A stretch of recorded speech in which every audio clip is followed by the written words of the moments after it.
সম্মানিত দর্শক মণ্ডলী, আসসালামু আলাইকুম।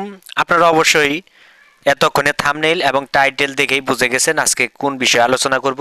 তো দর্শক মণ্ডলী, হাইব্রিড ধান চাষাবাদ পদ্ধতি সম্পর্কে একটু বিস্তারিত আলোচনা করব। তো দর্শক মণ্ডলী, হাইব্রিড ধান চাষাবাদের জন্য চারার বয়স হবে 25 থেকে 30 দিন, অর্থাৎ 25 থেকে 30 দিন বয়সের চারা আপনারা মূল জমিতে রোপণ করবেন। এখন রোপণের দূরত্ব আপনারা রোপণ করবেন 8 ইঞ্চি বাই 6 ইঞ্চি দূরত্বে, অর্থাৎ চারা থেকে চারার দূরত্ব 6 ইঞ্চি এবং লাইন থেকে লাইনের দূরত্ব 8 ইঞ্চি। চারার সংখ্যা প্রতি গোছায় হবে 1 থেকে 2টি এবং চারা হতে হবে পুষ্ট চারা। এখন আসি সার ব্যবস্থাপনায়। আপনার ধান চাষে হাইব্রিড হোক আর উচ্চ ফলনশীল যে ধানের জাতি হোক, সার ব্যবস্থাপনা সেটি হলো একটি জটিল বিষয় এবং অনেক কৃষক ভাইরা আসলে মূলত কখন কি সার ব্যবহার করতে হবে সে সার সম্পর্কে অনেকেই জানেন না। তো আজকে এই হাইব্রিড ধানের কিভাবে ফলন বৃদ্ধি করবেন সে বিষয়ে এই সারের হিসাবটা দেখলেই বুঝতে পারবেন। আমার স্ক্রিনে সব বিস্তারিত লেখা থাকবে। ইউরিয়া সার 36 কেজি, এটি কিন্তু মূলত 33% জমির হিসাব।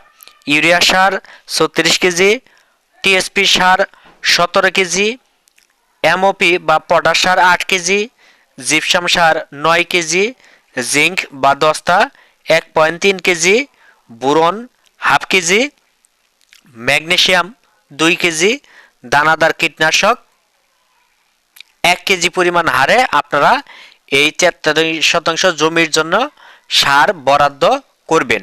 অর্থাৎ urea 36, TSP 17, MOP 16, gypsum 9, zinc 1.3, boron half KG, magnesium 2 KG এবং দানাদার কীটনাশক 1 কেজি।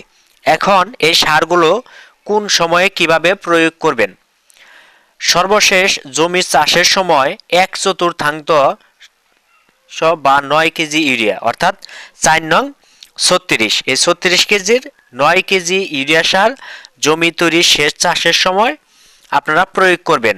9 কেজি ইউরিয়া, তারপর সবটুকু টিএসপি অর্থাৎ 17 কেজি টিএসপি, এমওপি সার 16 কেজির অর্ধেক অর্থাৎ 8 কেজি পরিমাণ, পটাশ সার,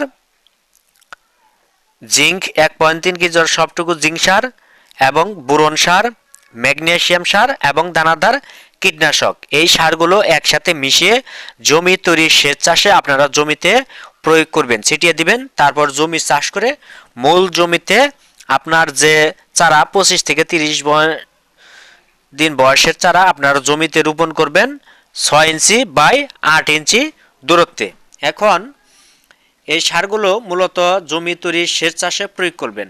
এখন আর কোন সময় কী সার প্রয়োগ করবেন? এখন যখন জমির বয়স অর্থাৎ অবশিষ্ট ইউরিয়া সমান 3 ভাগে চারা রোপণের, অর্থাৎ যে সারগুলো থাকবে বাকি ধান রোপণের 10 থেকে 12 দিন পর প্রথম কিস্তি 9 কেজি এবং 20 থেকে 25 দিন পর দ্বিতীয় কিস্তি 9 কেজি এবং কায়স্থুর আসার আগে 45 থেকে 50 দিন বয়সে আবার 9 কেজি পরিমাণ ইউরিয়া সার, সাথে যে বাকি 8 কেজি ইউরিয়া সার থাকলো এটি শেষ যে ইউরিয়া সার প্রয়োগ করবেন সেই ইউরিয়া সারের সাথে মিশিয়ে প্রয়োগ করবেন।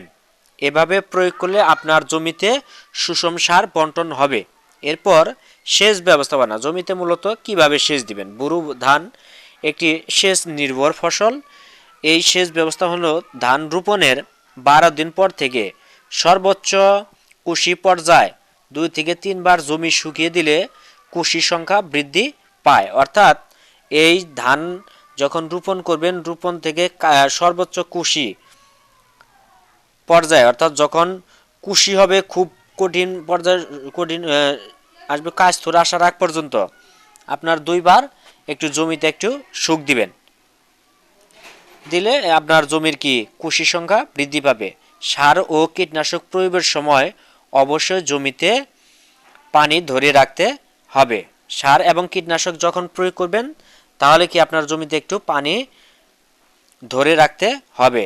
ধান থুর অবস্থা থেকে ক্ষীর আসা পর্যন্ত 2 থেকে 3 ইঞ্চি পানি ধরে রাখতে হবে, অর্থাৎ যখন ধানে থুর আসবে তখন 2 থেকে 3 ইঞ্চি পরিমাণ কি পানি ধরে রাখতে হবে। এরপর টিএসপি ও জিঙ্ক সার একসাথে প্রয়োগ করা